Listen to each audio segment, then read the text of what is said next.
In the name of the Father, and of the Son, and of the Holy Spirit. Amen.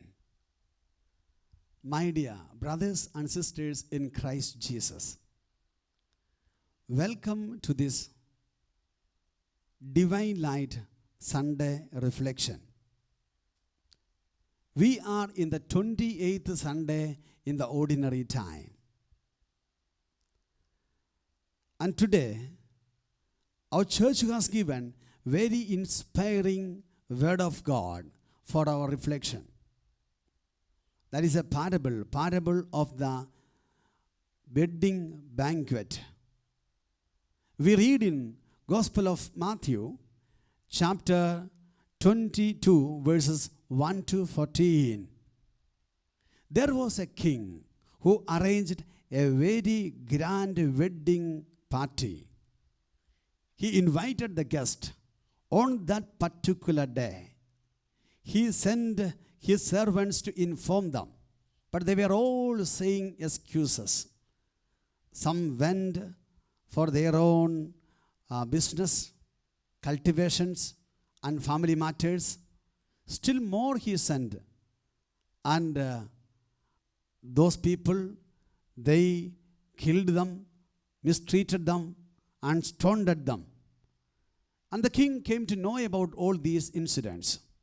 He was so furious, and he destroyed and burned that city. And he said to the servants that those invited guests are unworthy to participate in the wedding celebration. So therefore, you go to the main streets. There you may see many of the people, those including good and bad, you bring here. And as he ordered, the servants did. At the end, the king appeared in the wedding hall. Wedding hall was full of people. And among them, there was a person who was not wearing wedding garment. And king asked him, "Why did you come and how did you come inside without wearing wedding garment?" But he was keeping silence. Then he ordered the people to bind him and to throw him into the darkness where there is weeping and gnashing of teeth. Praise the Lord. Hallelujah. Hallelujah. My dear friends, what is the message the Lord wanted to communicate to us? Wedding party is a grand celebration. It's a grand celebration. And we read in the first reading, that is Isaiah chapter 25, verses 6 to 10. This verses begins by telling, "On this mountain, the Lord of hosts will make all peoples a feast of rich food and feast of matured wine." Praise the Lord. Hallelujah. Speaks about a grand party or a banquet. And here, the king represents the Heavenly Father. And Son is Jesus Christ. We read in the book of Revelation about the wedding of the Lamb. And what is the message for you and I? Our spiritual life is a time of a great celebration, my friends. Spiritual life is a celebration. We celebrate with the Lord, with Jesus Christ. We read in the letter of St. Paul to Philippians, chapter 4, verses 4. "Rejoice, rejoice. Again I say, you rejoice in the Lord. Rejoice, rejoice. Again I say, you rejoice in the Lord." Spiritual life is a rejoicing, the moment of happiness. Again, St. Paul tells, 1 Thessalonians chapter 5, verses 16, "Rejoice always." Many people are thinking that if I am prayerful, I shall not be so joyful. Has to be very serious. I shall not talk with others. If I talk, I may lose my spirit. My spiritual life may be spoiled. So people are thinking in a different ways. Praise the Lord. Hallelujah. Praise the Lord. Hallelujah. Hallelujah. We read in the book of Psalms, chapter 33, verses 21. Book of Psalms, chapter 33, verses 21. Our heart rejoices in him because we trust in his holy name. Our heart rejoices in him because we trust in his holy name. Praise the Lord. Hallelujah. My dear friends, that the word of God tells, be happy with the Lord. Once we trust in God, God will help us to be happy. Even in the midst of the sufferings and pain, we must be happy in our life. I remember there was an auntie who often comes to the retreat center. She helps and does a great service to the Lord. She was always so happy and very cheerful. Later I came to know in her life, her husband was suffering from kidney problem. Both the kidneys are in failure. And she was going through these serious problems. And there's all the possibility for a complaint and to be sad. But she was extraordinary way cheerful and helping, never share about these matters. One day I asked her, Auntie, how it is possible for you? Because you looks as if no problems in the family, no tensions, no worries. Then she was telling, yes, Father, even though I have this problem, my husband is going through the dialysis every day in a week. And all these problems are there. But I am happy with my Jesus. The reason is that every day I go to the church for Holy Mass. And every evening we have the family prayer together with the husband and the children. And that is the power and strength for me. Praise the Lord. Hallelujah. My dear friends, look at this auntie. Even though she had a negative experience, in the midst of these problems, she was very happy and cheerful. That is what the Lord is expecting from a person who is spiritual. Spiritual life is an invitation to be happy. Praise the Lord. Hallelujah. Hallelujah. Once we go through the life of Saint Alfonso, we see the same. Even though she had physical sickness, many were blaming in the community as well as from outside. Many issues were there, suffering from everywhere. But she never was showing her pain because she was always an extraordinary joyful. With a smile on her face, she was appearing. She was welcoming everyone. So that is a speciality. A person who is spiritual always shows that happiness, enjoy with the Lord his life or her life. Praise the Lord. Hallelujah. Hallelujah. Again, once we come to this particular passage, there is a group of people who are invited guests, but they deny to come. The reason is that for them, their business, their family, their things, that was more important than the king's wedding feast.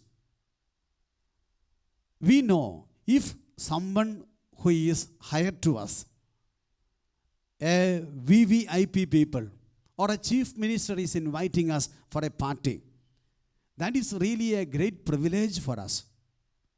And we will definitely go there, will attend the party.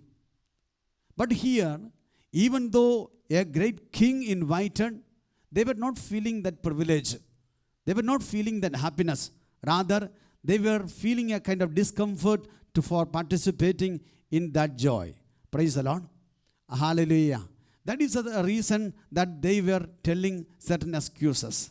They failed to give priority for this wedding. Hallelujah. Hallelujah.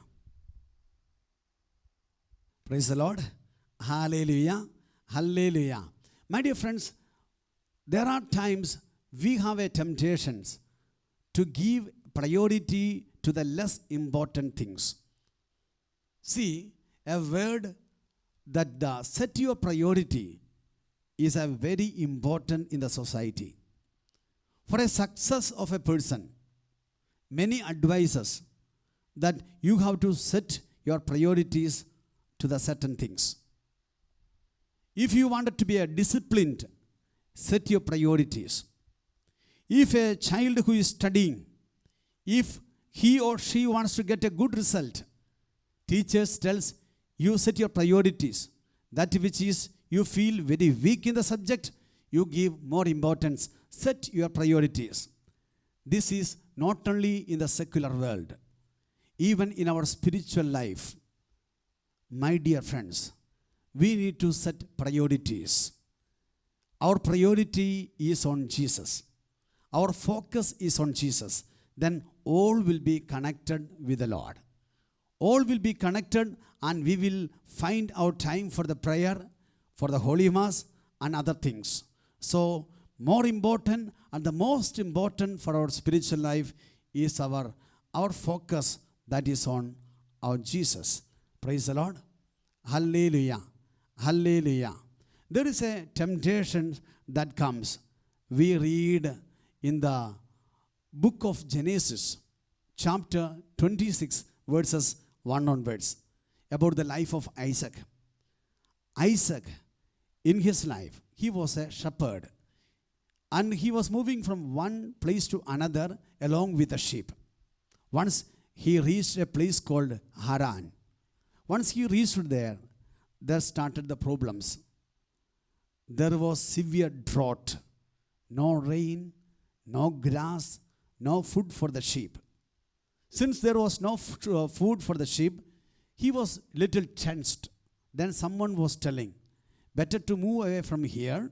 You go to Nile, the bank of Nile, there is enough grass. You can settle there. He decided to go. That particular night, God appeared and he heard the voice of God telling, Isaac, where are you going? If you go, I will not come with you. You remain here. I will give the blessings in this desert. Praise the Lord. Hallelujah. See here, in the life of Isaac, there was a temptation. Temptation to search for less important place. For him, that was more important. But what is important for God, remain in the place. Remain in the place where he is asked to be. Praise the Lord. Hallelujah. Hallelujah. So, in our own spiritual life, we have to focus in the Lord. Let us come back to today's parable, where those invited guests, their preference was for business, their cultivations, their family. All these things are very important. We know these are the good things. Family matters. Concern for the family is good. Do the business is good. And all these things are good. Then what is their failure? They are not supposed to do only just doing good. Rather, do what God asked us to do.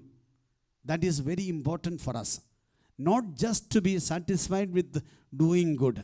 We may be doing good, but today Lord is telling not just to be satisfied by doing good. Rather, what God asks and expects from you, that is the most important. Hallelujah. Hallelujah. Praise the Lord. Hallelujah. Hallelujah. At the end we read, the king came to the wedding hall. Then he found the people there, and among them there was a person without wearing the wedding garment. He asked. Then he was keeping silence and he was punished. Seeing this, we may have a confusions that why did he do like this? This person may be coming from a very poor background, may not be having another dress to wear. But once we read this, we must also understand the background, the Jewish background of the wedding. In every wedding, they used to give freely the wedding garment at the entrance. Everybody is supposed to wear it. But for this particular person, even if he was a very poor, freely given garment was there, dress was there. He just wanted to wear, but he was just neglecting it. Maybe a negligence, maybe thinking that, taking for granted. This is one of the danger that may happen to our own spiritual life. We may take the things for granted. Oh, this much like this going is enough. Carelessness in the spiritual life, that all affects our life, that may lead us to a failure. Hallelujah. Hallelujah. Therefore, my dear friends, what the Lord is telling, we are invited to be happy. Lord is inviting us to be happy, to be joyful in all the circumstances, all the situations. Let us pray. Lord Jesus, we thank you for the message that you have given today. Lord, we are all invited to be happy and to be joyful. Give us that grace, even in the midst of sufferings and pain, we may be happy. And we may be always keep our priorities and give focus to you, to enjoy our spiritual life with you. We make this prayer through Christ our Lord. Amen. Glory be to the Father, and to the Son, and to the Holy Spirit.